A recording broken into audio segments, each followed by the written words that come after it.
اعوذ باللہ من الشیطان الرجیم بسم اللہ الرحمن الرحیم الحمدللہ رب العالمین والعاقبۃ للمتقین والصلاۃ والسلام علی خاتم الانبیاء والمرسلین وعلیہ الطیبین الطاہرین۔ السلام علیکم ورحمۃ اللہ وبرکاتہ۔ جی جناب، کیسے ہیں آپ سب ساتھی؟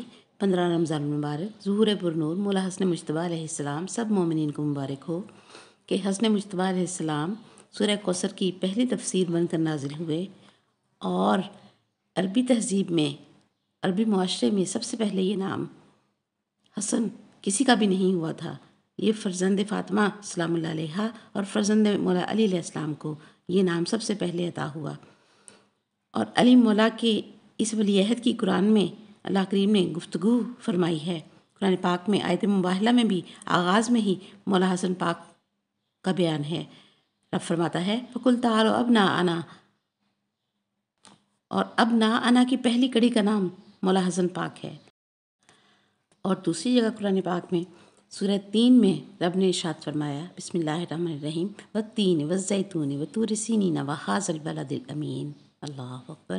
رب فرماتا ہے تین کی قسم، زیتون کی قسم، اور منور طور کی قسم، اور امان دینے والے اس شہر کی قسم۔ یاد رکھیں، جب یہ آیات نازل ہوئی تھیں تو رب نے حاذ البلد الامین کہہ کر واضح کر دیا تھا کہ یہ بلد الامین توحید کے سامنے ہے۔ اللہ اکبر۔ اور امام جعفر صادق علیہ السلام سے جب اس صورت کی تفسیر پوچھی گئی، اس آیت کی تفسیر پوچھی گئی، تو انہوں نے فرمایا کہ التین سے مراد حسن مولا علیہ السلام ہیں، والزیتون سے مراد حسین مولا علیہ السلام ہیں، وطور سینینا سے مراد امیر المومنین علی مولا علیہ السلام ہیں، اور بلد الامین سے مراد رسول اللہ صلی اللہ علیہ وآلہ وسلم ہیں۔ سبحان اللہ۔ آغاز اللہ کریم نے حسن مولا سے کیا ہے، حسین کی قسم، پھر فرمایا شاہ نجف کی قسم، پھر فرمایا شاہ مدینہ کی قسم۔ اور جیسا کہ آپ سے پہلے بھی بات ہوئی ہے کہ قرآن پاک اس خاندان تطہیر کا قصیدہ ہے، اور قرآن پاک نے مولا حسن کی قسمیں بتائیں۔ کبھی رزق حسن فرمایا، کبھی جنتی لوگوں کے لیے اجر حسن کہہ کر بات کی، اور کبھی اپنے نبی صلی اللہ علیہ وآلہ وسلم اور اس کی آل کے حبداروں سے قرض حسن مانگ کر بات کی، اور پھر قرآن میں فرمایا کہ مریم کی علیہ السلام کی ماں نے مریم کو میری نظر کر دیا تھا، تو میں نے فَتَقَبَّلَهَا رَبُّهَا بِقَبُولٍ حَسَنٍ، اللہ نے اسے قبول کر لیا قبول حسن کے طور پر۔ سبحان اللہ۔ اور بہت خوبصورت بات کسی عالم ربانی نے لکھی ہے کہ میں حسن کو یہ نہ لکھوں گا کہ یہ دو معصوموں کا بیٹا ہے، لیکن میں یہ لکھوں گا کہ یہ دو عصمتوں کا بیٹا ہے، یعنی بی بی فاطمہ الزہرا سلام اللہ علیہا بھی عصمت، اور مولا علی پاک بھی عصمت۔ مولا حسن پاک وہ مصدر عصمت ہیں کہ جس کو عصمت چاہیے ہوگی وہ ان کی غلامی میں آئے گا، کہ عصمت بی بی فاطمہ الزہرا سلام اللہ علیہا کی جاگیر ہے، اور ان کا بڑا بیٹا حسن مولا علیہ السلام ہیں۔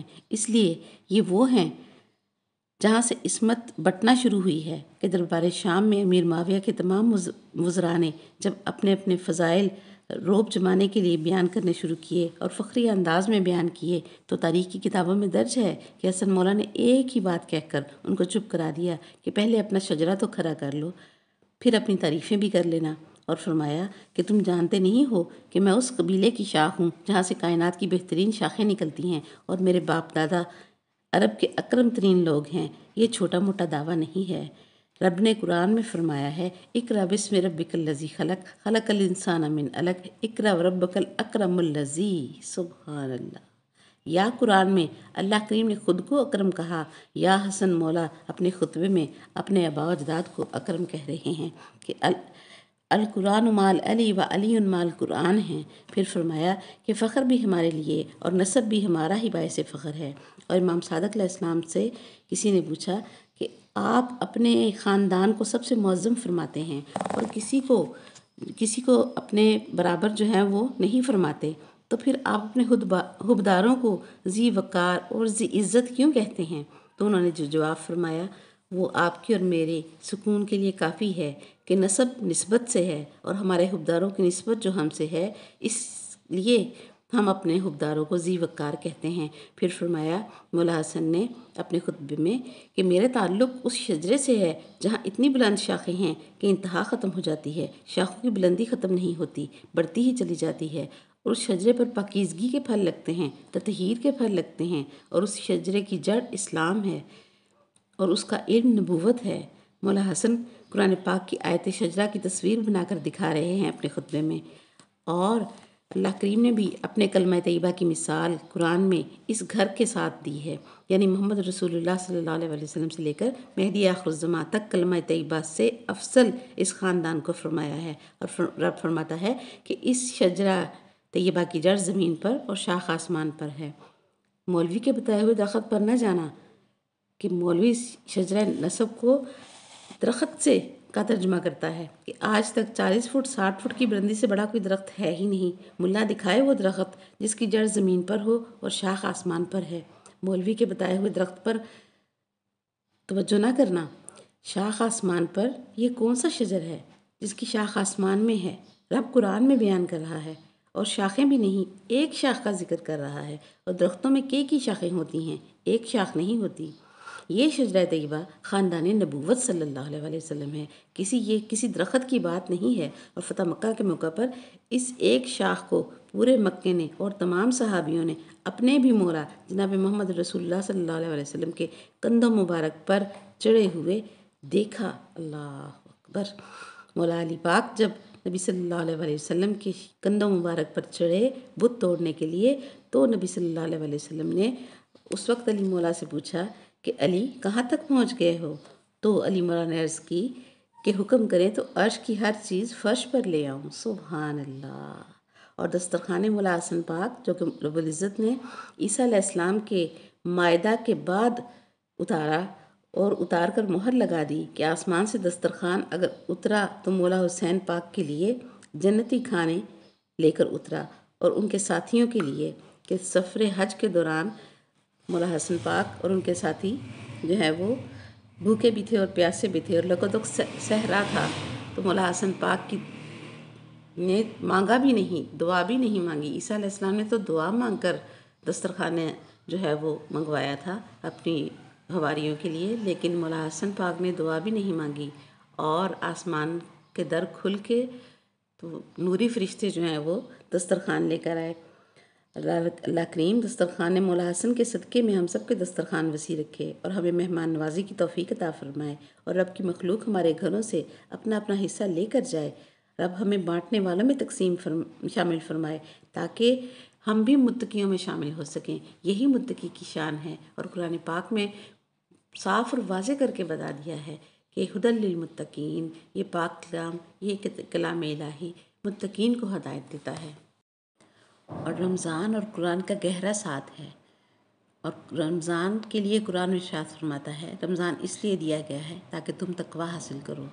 اور قرآن کے آغاز میں بھی اللہ رب العزت ارشاد فرماتا ہے الف لام میم ذالک الکتاب لا ریب فیہ ھدی للمتقین۔ سبحان اللہ! اللہ اکبر! رب فرماتا ہے یہ جو الف لام میم ہے یہ وہ کتاب ہے جس میں کوئی ریب نہیں ہے۔ اور لوگوں نے اس کا ترجمہ شک کیا ہے۔ شک کا لفظ قرآن میں علیحدہ استعمال ہوا ہے، لیکن یہاں ریب لفظ استعمال ہوا ہے۔ اگر شک مان بھی لیا جائے تو سوال یہ اٹھتا ہے کہ اس کتاب میں شک کرتا کون ہے؟ اللہ کریم صفائی کیوں دے رہا ہے کہ یہ شک سے پاک ہے؟ اللہ کریم بلا وجہ صفائی نہیں دے رہا۔ کسی عالم سے پوچھو تو صحیح کہ بلا وجہ بات تو اللہ کر ہی نہیں سکتا، لیکن کہیں نہ کہیں شک ہے ضرور، اسی لیے بیان بھی کر رہا ہے۔ بعض ملا یہ کہتے ہیں کہ قرآن کی تلاوت کرنے والا شک میں ہے، تو اس ظاہر بن عالم کو جواب دے کہ تلاوت کرنے والوں ہی سے تو اللہ اس صورت میں کہہ رہا ہے کہ ان کنتم فی ریب مما نزلنا علی عبدنا فاتوا بسورۃ من مثلہ، کہ اگر تمہیں شک ہے اس پر جو ہم نے اپنے عبد پر نازل کیا ہے تو اس جیسی کوئی ایک صورت ہی لے آؤ۔ معلوم ہوا تلاوت کرنے والوں کو تو شک ہے ہی نہیں، اور قرآن نے بتا بھی دیا کہ کون سب سے زیادہ شک میں ہے، شک کا شکار ہے۔ سورہ شورى میں رب ارشاد فرماتا ہے ان الذین اورثوا الکتاب من بعدہم لفی شک منہ مریب فلذلک فادع واستقم کما امرت ولا تتبع اہواءہم۔ سبحان اللہ! رب ارشاد فرماتا ہے اس آیت میں، یاد رکھیں اس آیت میں شک کا لفظ بھی آیا ہے اور ریب کا لفظ بھی آیا ہے، اور اللہ فرماتا ہے کہ بے شک وہ لوگ جنہیں اس کتاب کا وارث بنا دیا گیا ہے یہ اصل وارث نہیں ہیں، یہ جبراً زبردستی کتاب کا وارث بن بیٹھے ہیں۔ کتاب کا وارث ہونا اور ہے، اور دھونس دھاندلی سے وارث بن جانا اور ہے۔ رب فرماتا ہے جنہیں زبردستی کتاب کا وارث بنایا گیا ہے یہی لوگ کلک میں ڈالنے والے شک میں پڑے ہوئے ہیں۔ اور کن لوگوں کو شک نہیں ہے، رب نے یہ بھی بتا دیا ہے۔ سورہ حجرات میں رب ارشاد فرماتا ہے انما المؤمنون الذین آمنوا باللہ ورسولہ ثم لم یرتابوا۔ سبحان اللہ، حقیقی مومن تو وہ ہیں کہ جب سے اللہ اور اس کے رسول پر ایمان لائے ہیں پھر انہوں نے شک نہیں کیا ہے، وہ شک سے پاک ہیں۔ ہمارے ہاں متقی، پاک، صاف، نمازی، روزے دار اور زہد والے کو کہا جاتا ہے، لیکن اس آیت پر غور کریں کہ اللہ کریم کیا ارشاد فرماتا ہے کہ الف لام میم وہ کتاب جس میں کوئی شک نہیں، پھر فرماتا ہے ہدی للمتقین، یہ متقین کو ہدایت کرتی ہے۔ امام المتقین کا دامن تھام کر تقوی کی دولت ملتی ہے، ان کا دامن تھامے بغیر، علی علیہ السلام کا دامن تھامے بغیر تقوی کی دولت نہیں ملتی۔ کہ قرآن نے پہلے ہی متقین کا ذکر فرمایا ہے، پھر الذین یؤمنون بالغیب فرمایا ہے۔ قرآن ہدایت کرتا ہے ان متقین کو جو غیب پر ایمان لاتے ہیں، پھر فرماتا ہے وَيُقِیمُونَ الصَّلَاةَ، جو صلاۃ کو قائم کرتے ہیں، وَمِمَّا رَزَقْنَاهُمْ يُنْفِقُونَ، اور جو رزق ہم نے ان کو دیا ہے اس میں سے خرچ کرتے ہیں، اسے روک کر نہیں رکھتے بلکہ اسے ہماری راہ میں خرچ کرتے ہیں۔ یہ صفتیں رب نے متقین کی بتائی ہیں۔ اور دوسری غور طلب بات یہ ہے کہ یہ واحد آیت ہے جہاں صلاۃ کے ساتھ زکوٰۃ کا بیان نہیں ہے بلکہ انفاق کا ذکر ہے، خرچ کرنے کا ذکر ہے۔ صلاۃ قائم کریں، صرف پڑھیں نہیں بلکہ قائم رکھیں، اور وہ متقی ہیں جو صلاۃ کے ساتھ انفاق بھی کرتے ہیں، خرچ کرتے ہیں۔ کہ اے محمد صلی اللہ علیہ وسلم، جو ہم نے آپ پر نازل کیا ہے اس پر بھی یہ ایمان رکھتے ہیں۔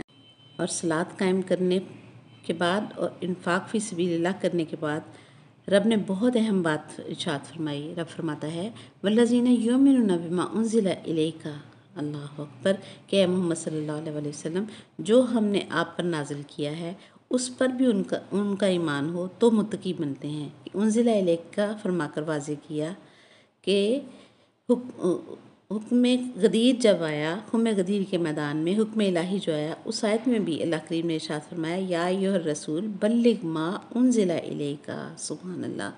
اب تک تو خوشبو قرآن کے سامعین کو سمجھ آ جانی چاہیے کہ حج سے واپسی کے سفر پر مدینے کے راستے میں غدیر کے مقام پر نبی صلی اللہ علیہ وسلم نے کیا پہنچایا تھا۔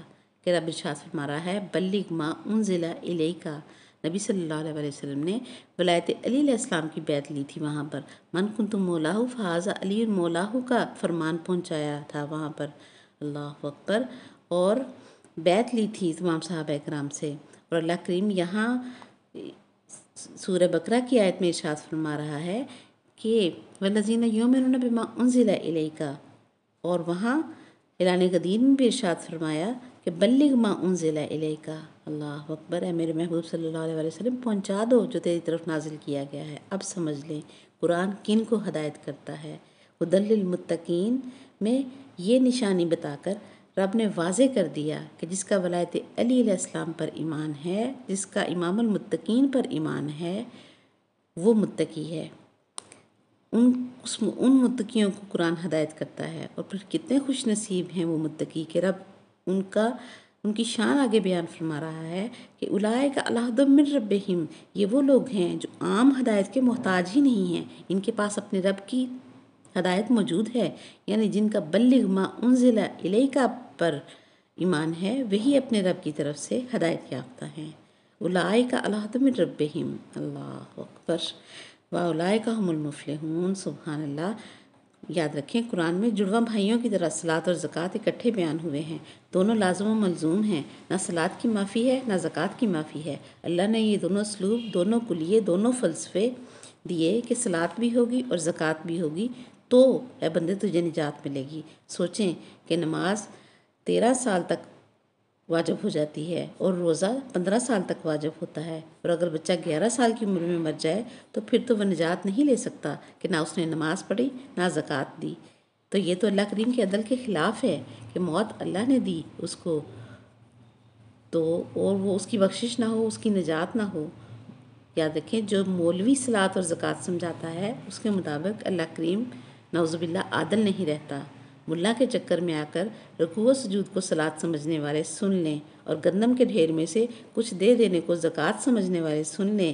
یہ کتب اہل بیت علیہم السلام کے مطابق صلاۃ اقرار ولایت علی علیہ السلام کا نام ہے، جو کہ ماں اپنی گود سے ہی شروع کروا دیتی ہے، اور زکوٰۃ علی مولا کی ولایت اور اہل بیت علیہ السلام کی مودت اور امامت کی معرفت کا نام ہے، جو کہ ماں پہلا لفظ بولنے سے پہلے ہی بچے کو سکھا دیتی ہے، یا علی یا علی یا علی۔ بچے کا ورد ہو تو وہ صلاۃ بھی ادا کرتا ہے اور زکوٰۃ بھی ادا کرتا ہے، اور اس بات کا ثبوت ہمیں قرآن پاک سے ملتا ہے کہ عیسیٰ علیہ السلام نے بھی کہا تھا کہ اوصانی بالصلاۃ والزکوٰۃ ما دمت حیا۔ اپنی ماں کی گود میں کہتے ہیں کہ جب تک میں زندہ رہوں اللہ نے مجھے کہا ہے کہ نہ میں صلاۃ چھوڑوں اور نہ ہی میں زکوٰۃ چھوڑوں۔ اور قرآن پاک میں دوسری جگہ یحییٰ علیہ السلام کا بھی ذکر ہے۔ اللہ کریم فرماتا ہے آتیناہ الحکم صبیا وحنانا من لدنا زکوٰۃ۔ سبحان اللہ، ہم نے یحییٰ کو بچپنے میں نبوت عطا کی اور ہم نے اسے بچپنے میں ہی زکوٰۃ عطا کی۔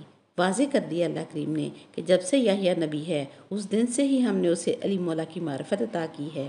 معلوم ہوا صلاۃ علی مولا کی ولایت کے اقرار پر جینے کا نام ہے، اور زکوٰۃ علی مولا علیہ السلام کی معرفت کا نام ہے، ان کے فضائل کو تسلیم کرنے کا نام ہے۔